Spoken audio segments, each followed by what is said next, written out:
Assalamualaikum warahmatullahi wabarakatuh. Selamat pagi untuk kita semua. Jadi teman-teman, di sini kami bertiga dari kelompok 3. Kami ingin menjelaskan terkait dengan materi bilingualisme dan diglosia. Jadi teman-teman, sebelum masuk ke penjelasan materinya, izinkanlah kami bertiga untuk memperkenalkan diri terlebih dahulu. Oke, perkenalkan, nama saya Arini Hinggiranja dengan NIM 2410310030. Oke, perkenalkan nama saya Angela Sribili, NIM 2410310027. Dan saya Elizabeth Yulia Sulu dengan NIM 2410310016. Oke, selanjutnya kita akan masuk pada pembahasan materi, yaitu poin pertama tentang bilingualisme. Oke teman-teman, jadi bilingualisme adalah praktik penggunaan dua bahasa secara bergantian oleh penutur yang sama. Hal ini terjadi karena seorang penutur itu bisa menggunakan dua bahasa sekaligus dalam berkomunikasi dengan lawan tuturnya. Jadi itu adalah pengertian dari bilingualisme. Oke, selanjutnya ada tingkatan bilingualisme. Dalam tingkatan bilingualisme ada 3, yaitu yang pertama bilingualisme seimbang, yang kedua bilingualisme dominan, dan yang ketiga bilingualisme reseptif. Bilingualisme seimbang yaitu seseorang yang memiliki kemampuan atau kemahiran dalam penggunaan dua bahasa. Tingkatan yang kedua yaitu bilingualisme dominan, yaitu seorang yang lebih lancar menggunakan satu bahasa dibandingkan bahasa lainnya.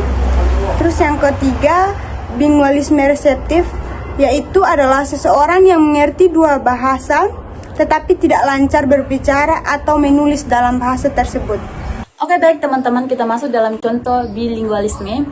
Yang pertama, contoh di keluarga, contoh di lingkungan keluarga. Ini terjadi ketika anggota keluarga menggunakan dua bahasa dalam komunikasi sehari-hari.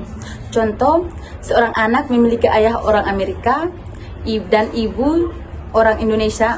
Di rumah, sang ayah selalu mengajak berbicara dalam bahasa Inggris, sedangkan ibu menggunakan bahasa Indonesia. Anak tersebut tumbuh dengan kemampuan menggunakan kedua bahasa tersebut secara berganti dengan lancar. Oke, lanjut contoh yang kedua, contoh di lingkungan pergaulan. Ini adalah contoh yang paling sering kita lihat pada anak muda di kota besar atau wilayah urban. Contoh, sekelompok mahasiswa sedang nongkrong di kafe. Mereka menggunakan bahasa Indonesia sebagai bahasa utama, namun sering menyisipkan istilah bahasa Inggris agar lebih praktis atau keren. Kalimatnya, jujur ya, aku overthinking banget sama tugas tadi, soalnya deadline-nya mepet banget. Oke, contoh yang ketiga yaitu contoh di wilayah perantauan. Ini terjadi ketika seseorang menguasai bahasa asal dan bahasa tempat tinggalnya sekarang. Contohnya, seorang mahasiswa asal NTT yang kuliah di Malang.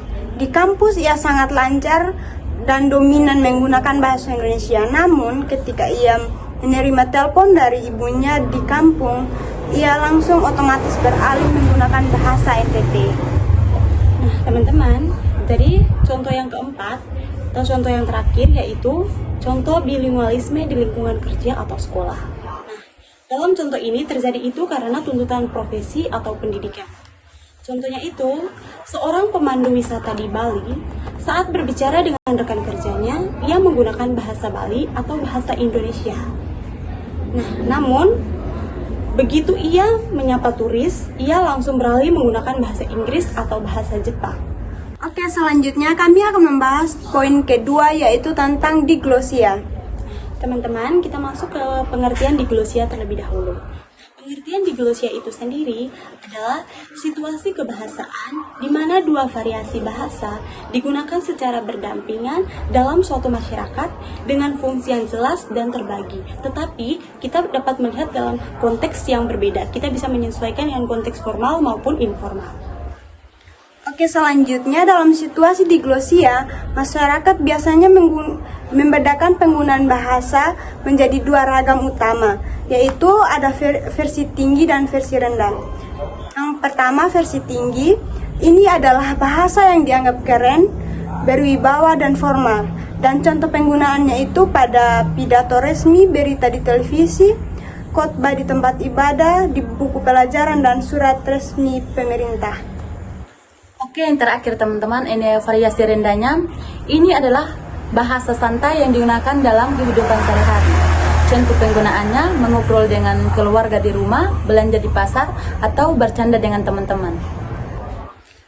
Oke teman-teman, jadi sekian video pemaparan materi dari kami terkait dengan materi bilingualisme dan diglosia.